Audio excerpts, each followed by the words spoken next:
Well, yesterday we tried to encourage one another with the main point that Jesus and his Heavenly Father really want us in the kingdom.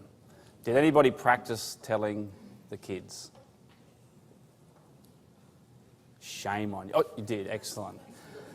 It's funny, I was in there with the 6 to 8s last night, and I asked them, you know, what would they do if Christ just came through the door? I asked them, and every single one of the things that I told you, they said again. Just like kids. And then one of them put up their hands, this little girl, and she said, yeah, Uncle Matt, you know what? One time there was this brother that stood up on the platform and said there was a message given and an angel appeared to us, and she told my story back to me. And I went, really? She goes, yeah. So I went, okay, word gets around quick. So that's good. People are talking about it. So today we want to look at, if we're encouraged and we think, you know, excellent, I'm going to be in the kingdom, we want to know, well, how long do I have to wait? So I want it to come now. And there's many things we could look at to show you that Christ is about to return to the earth. I want to look at an unorthodox sort of a way today. And we could look at, you know, if we looked at the drying up of the River Euphrates, for example. We all know that when the River Euphrates dries up, there's a certain city that becomes vulnerable and it's about to be destroyed. What is that city? Only ever related to the River Euphrates.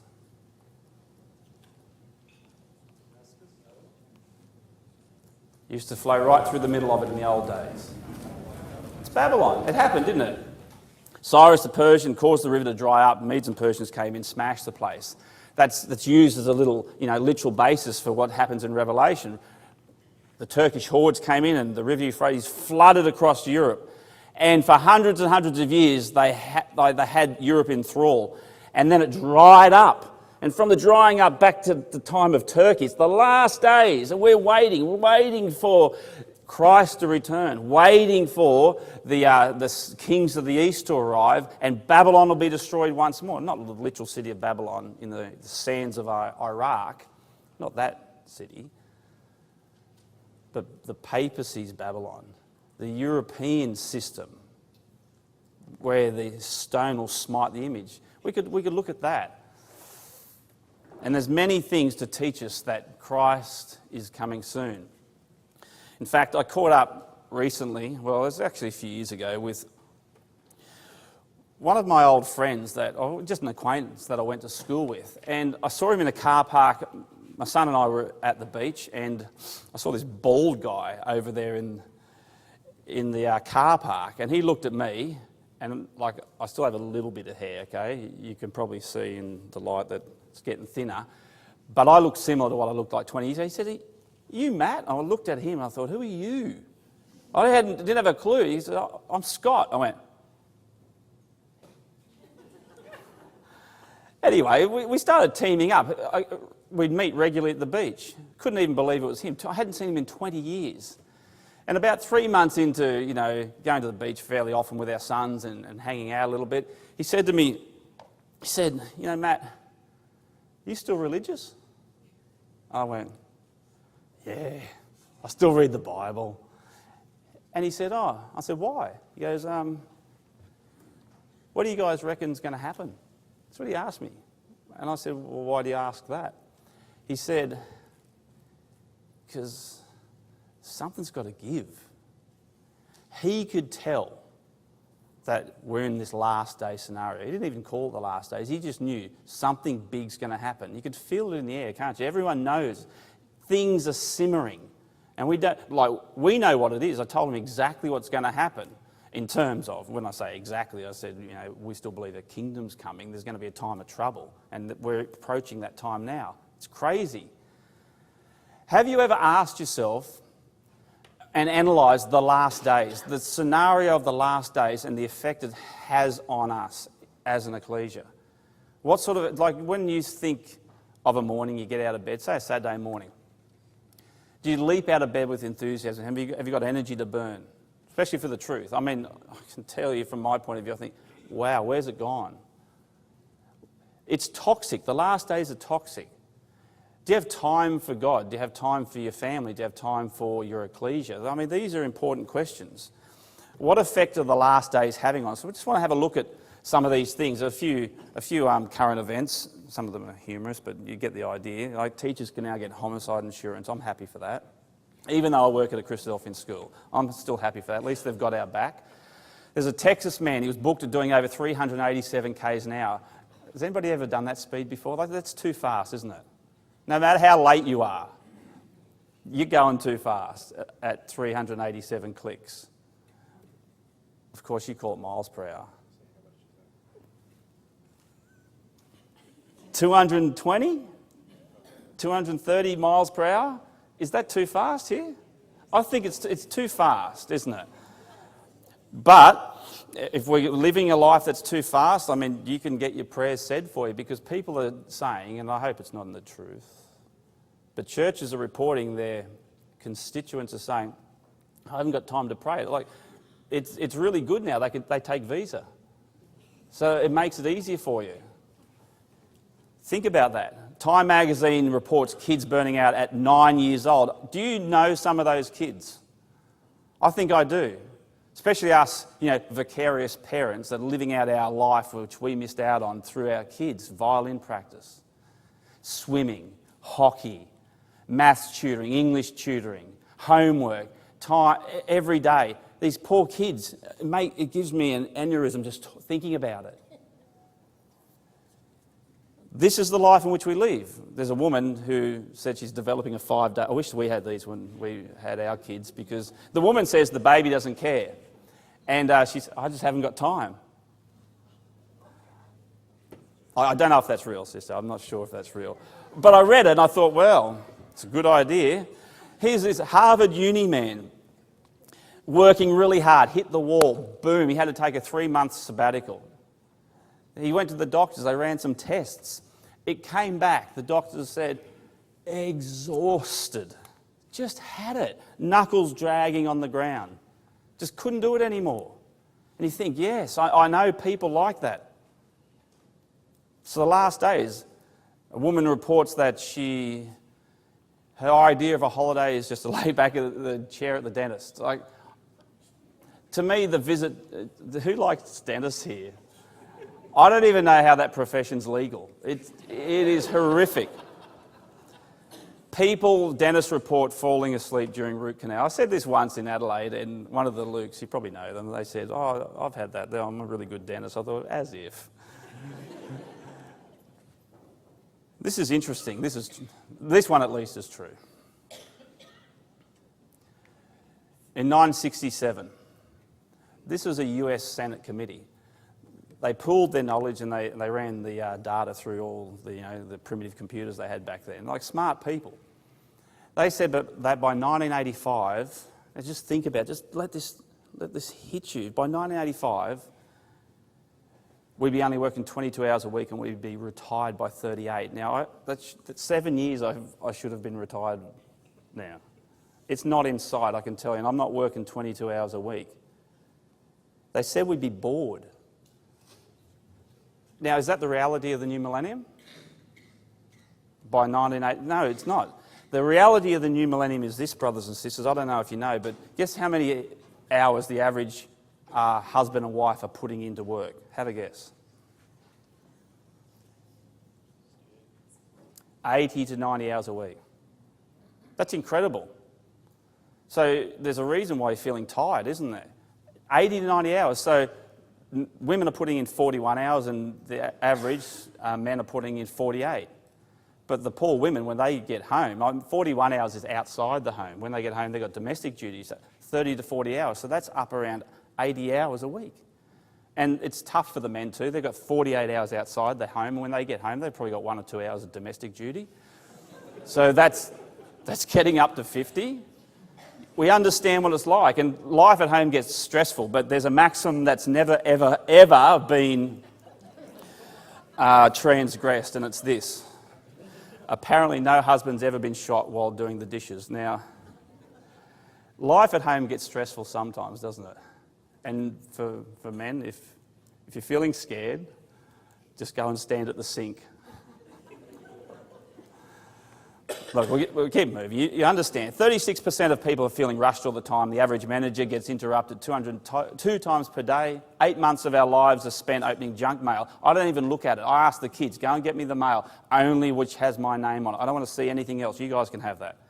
I've got more things to do with my life than open junk mail. I cannot stand it. The letterbox is packed. Who wants to read that sort of rubbish?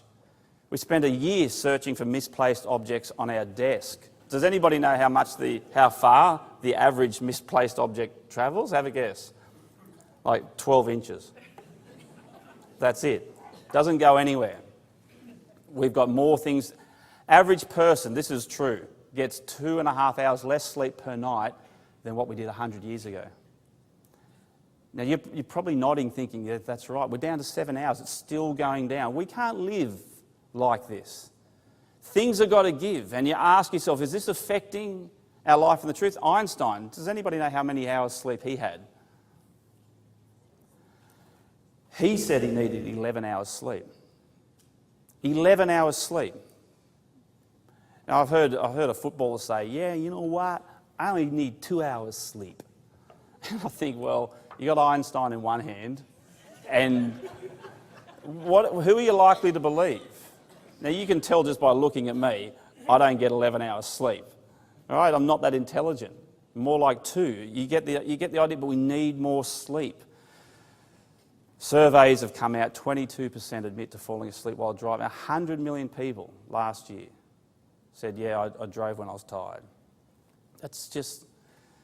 And 54% of people are saying they're more exhausted after a holiday.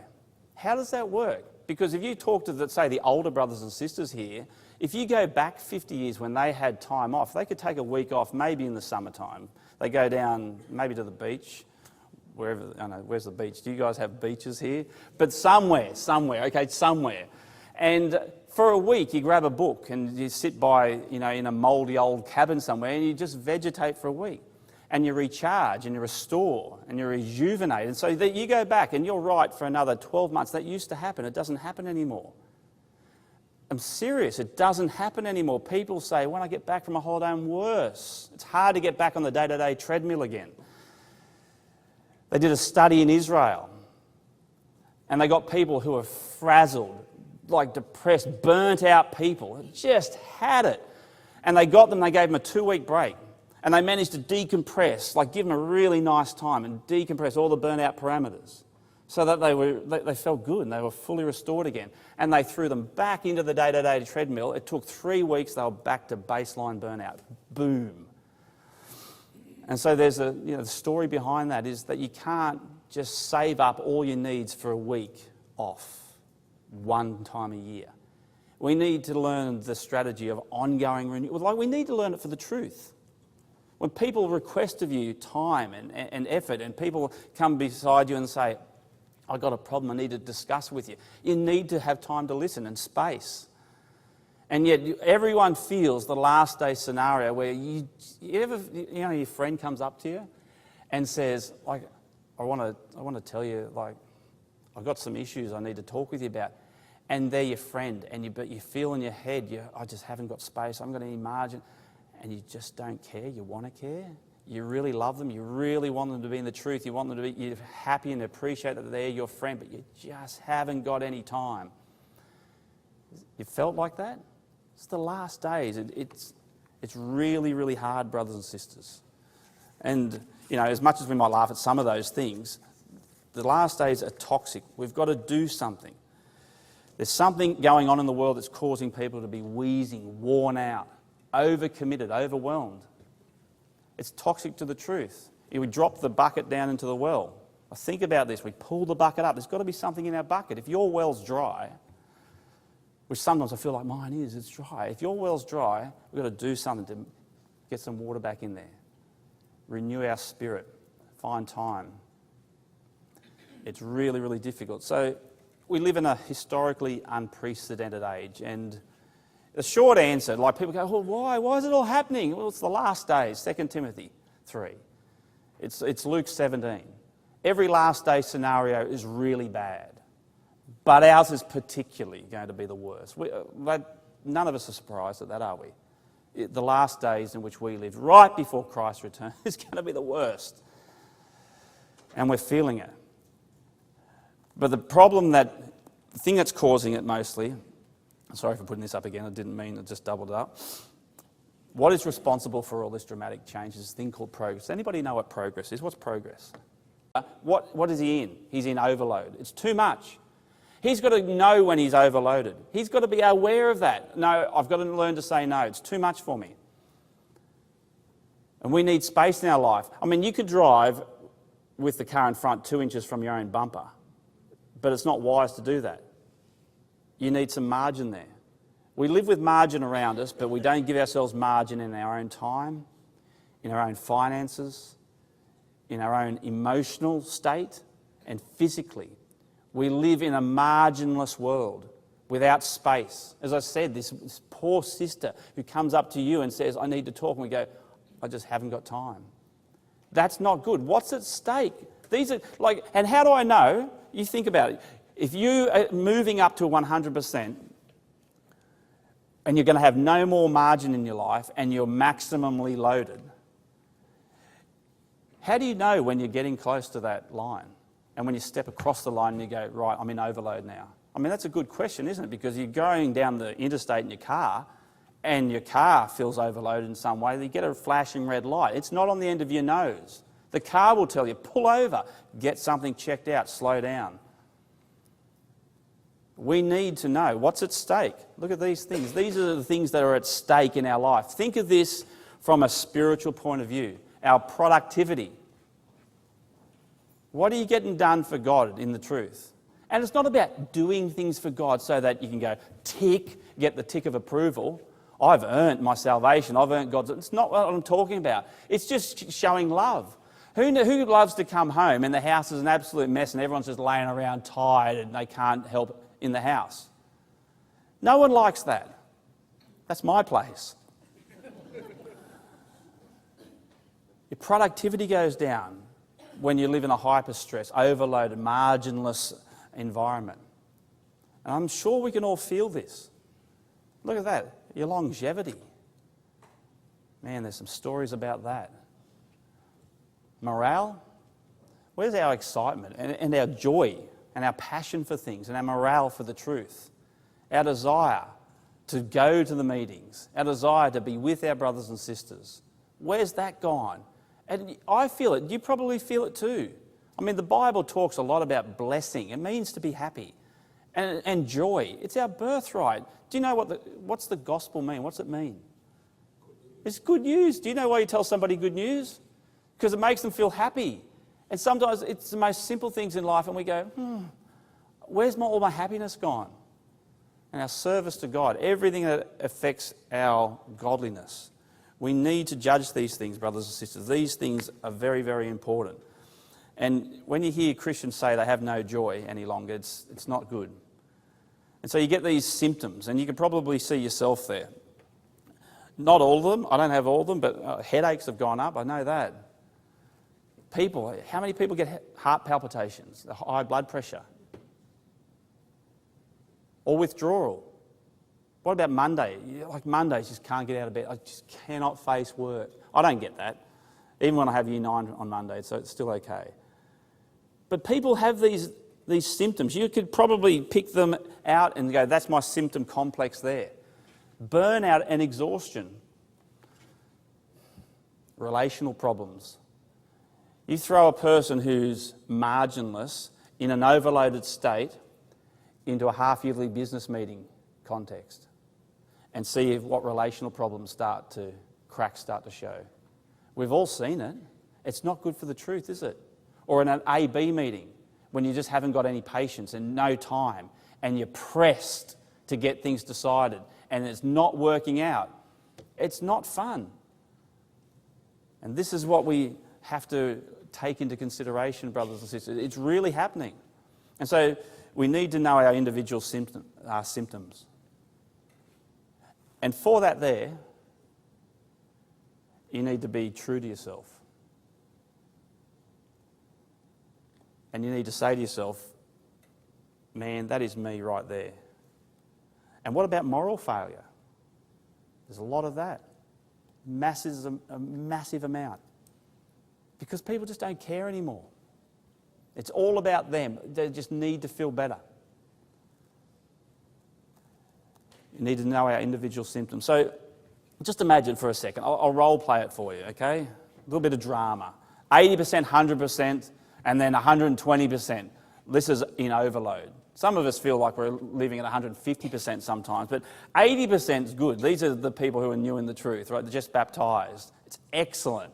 You know when you were there, you can remember it perhaps. You got 80%, and you've got time and space in your life. You get that phone call, and the recording brother says, you know, could you fill in for Bible class or some duty in the truth, whatever it is, you know, some duty in the truth. Could you fill in? And you might say, well, you know, wow. Really? You asked me? Thanks for asking, because I've got a spare class up my sleeve and maybe, yeah, I don't mind doing that, sure. That'd be great. Thanks for asking. You hang up and you're feeling really good about yourself. And then you get the phone call, you know, hello, it's the superintendent for Sunday school. We've got a family that's going to do mission work for 3 months and we've got this little class. It's not a very big class, but would you take Sunday school for 3 months for us, please? Kids would love to have you. And you go, that'd be great. I'd love to have them. I love kids. And it'd be good to get back into the Sunday school lessons. You know what? Yeah, I'll do that. Sign me up now. That'd be fantastic. And you hang up from that and then you get home on a Friday afternoon. Your wife says, you know that new family in the truth? They've been there for 6 months. We haven't even had them over to our house. And you go, ring them up right now. Let's have them this evening. You go, really? Let's have them this evening? Let's do it. That's at 80%. Everyone's been at 80%, or maybe you can remember what it was like when you had all that time and that enthusiasm. You move down here a little bit and you get to 100%, you get the phone call that says, Brother Matt, could you fill in for the Bible class this week? And he goes, I'd really like to, but you should see my calendar at the moment. My plate is really full. I'd really like to and everything, but if I said to my kids and family, I'm doing another Bible class, I'd just they'd annihilate me. I'll do it this once. I'll just do it, okay? I'll do it. And you get off the phone and you go, what's happened to me? I used to be so willing and generous and have so much time. And you get the phone call you want to take Sunday school? That family, they're gone for 3 months, mission work, we thought of you. And you go, yeah, I'd love to do that, but I can't right now, If you could keep me in mind down the track when life gets a bit better, there'll be a space that'll open up down the track further, but not right now. And then you get home on a Friday evening and your wife says, let's have that family over. And you go, well, that's a good idea, but it can't happen now. I mean, what are we in? Is it July? What about January? Well, let's look through our calendar. After Christmas, maybe January, we can open up a day. And she says, that's a good idea. And both of you are running at 100%, but then you move down to 120%. Things are getting a little hectic, okay? You get the phone call and the superintendent or the recorder says, Brother Matt, would you fill in for Bible class? And you go, hold on, stop right there. I'm sick and tired of everybody dumping problems on my lap. No, you take me off the speaking list. I'm not, in fact, don't worry about it. I'm shifting ecclesias. I've had enough. Boom. And you hang up from that. Like this phone call over here, you felt bad. You don't even feel bad. You feel justified now because you're so irritable and angry. And you get the phone call from the superintendent that says, 3 months of teaching Sunday school. And you go, what? Whatever make you think I'd do that? I hate kids. You're an idiot. And you slam the phone down. And I've done this before, and brothers and sisters go, yeah, you think you're overplaying it. And, you don't know what my life's like. It's really bad. And I've felt like this before. Sorry if you're on the end of the phone there and you get home on a Friday afternoon, your wife says, let's have that family over. You go, I'll tell you what I'm going to do on Friday now. I'm going to push the fridge over near the bed. And I'm going to barricade myself in the room and I'm going to watch movies all weekend. I'm not coming out till Monday. You do whatever you want. Now, that's me. I'm the nasty one, okay? So in which of those 3 stations, brothers and sisters, are you more likely to reflect Christ? In which of those 3 stations are you more likely to go the extra mile for your brothers and sisters and enthusiastically, energetically give yourself to the truth? It's pretty obvious, isn't it? And yet, we're not making the decisions necessary. And we've got maybe a few moments because people say to me, oh, but what are we going to do about it? You know what to do about it. I've got a few slides we can flick up there and maybe go through, but I'm not going to teach you anything you don't know. I hope just seeing what progress does to us helps you to go, well, yes, too fast, too much change, too much complexity, which we didn't even touch on. Any two-bit mechanic can make things complex, but simple things in life, they're gone. Too much speed, too much overload. We need more margin. How are we going to do it, brother? Do we need to do it? It's the last days. No other world time scenario has ever been so tense as this. To the point where things are breaking down all around us, there's cracks and there's rust showing, where we start to think the Bible doesn't work.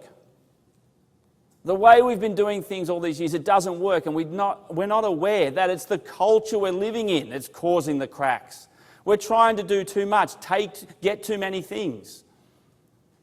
It's a nutty world in which we live. So just to summarise, the age in which we live is historically unmatched. We just said that. There's a new epidemic called exhaustion. We're all in it. And progress is killing us through stress, change, complexity, speed and overload. And people say to me, Matt, slow down when you talk. Slow down.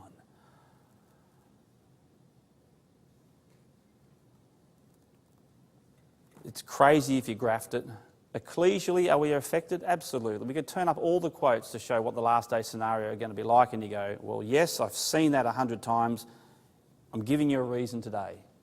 Why? Morally, people are just checking out, and fundamentally we're flawed. It's because of these things, and it's really affecting our ecclesias. That's the biggest point there. No, that doesn't work. Point with this. That's it. All of this points to the nearness of Christ's return, like no other age in which we've lived. We've got to hold on.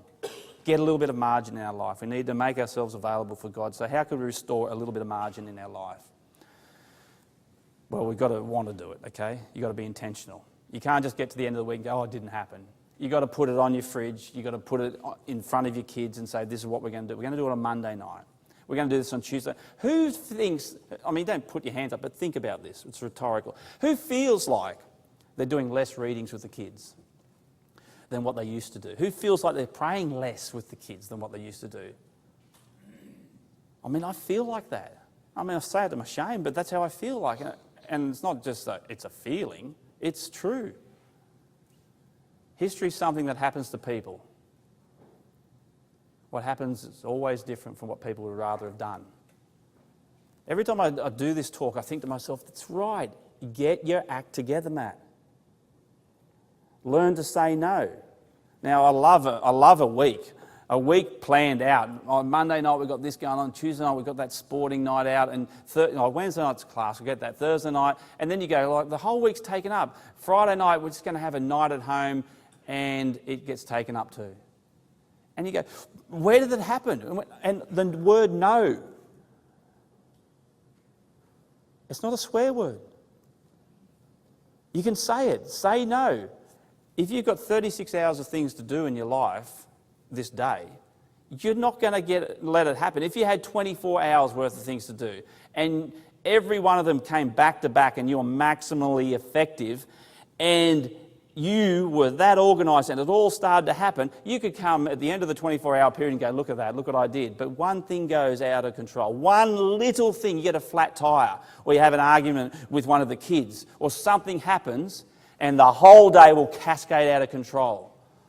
We've all had days like that, but that's what our days are like, from day to day, back to back, revolving doors. It's incredible how much stress and pressure are under. We need to say no. This is massive. Taming technology. People feel like if you're going to get triggered, when you say, could you turn your phones off? That triggers people these days. We think we need these all the time. They're on the table during dinner, when once there used to be a family rule. No one answers the phone during dinner. Are you kidding? There's 6 or 8 people sitting at our table, probably, 5 of them have got mobiles, cell phones. My brain doesn't even have a space to go, oh, everybody put your phones away. But we've got to learn to tame technology. Time-saving devices. Guess which countries are the most stressed out countries? All the countries with the most time-saving devices. It's ironic, isn't it? But that's us.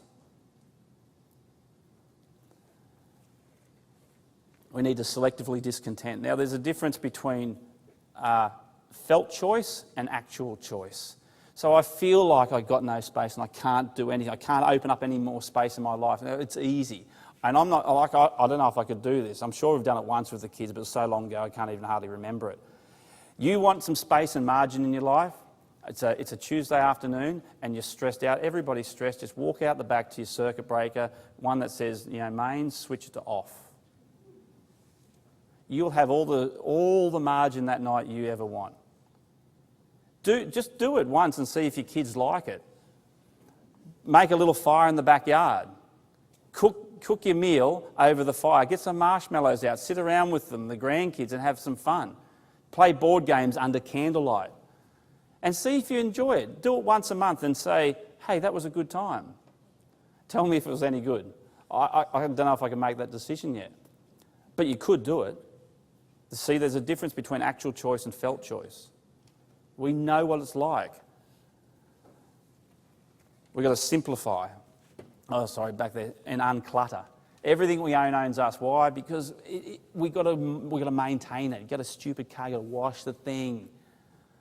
You mow the lawn. I can't stand it. Look at that. It's a 80-20 rule. We only use 20% of what we own, and we maintain 100% of those things. We only use 20% of what we own. Are you serious? This makes me laugh. I think of this so much. So I could literally go back to my place and get rid of 80% of the things I have and still have a good life? I mean, where do they get these numbers from? And I want to know how they got into my house in the first place. Like, seriously. Throw off the things that hinder you. 80%. Cultivate contentment. Those quotes there tell us to be content. If be content wasn't written in the Bible, it'd be out of print by now. Who do you ever hear saying in life, be content? No one talks about contentment anymore. We live in the age of discontent. Give a man everything he wants, and at that moment, everything will not be everything. There's always more and more of everything, faster and faster. No one's ever been satisfied yet, except that's why God gave us the gospel, to satisfy our every need. And we're labouring under the misapprehension, brothers and sisters, that it ain't working. And I don't feel satisfied. I don't feel satisfied just as a brother in the truth. I don't feel satisfied just as a sister in the truth anymore. It's not what I'm looking for. What are you looking for? This life is like, and it's gone. And we're going to go off into eternity. And we're super focused on this life. I get focused on this life. And this life is not what it's about. We've got to learn contentment. Slow the pace, stop hurrying. As we said, fast is okay, but not too fast.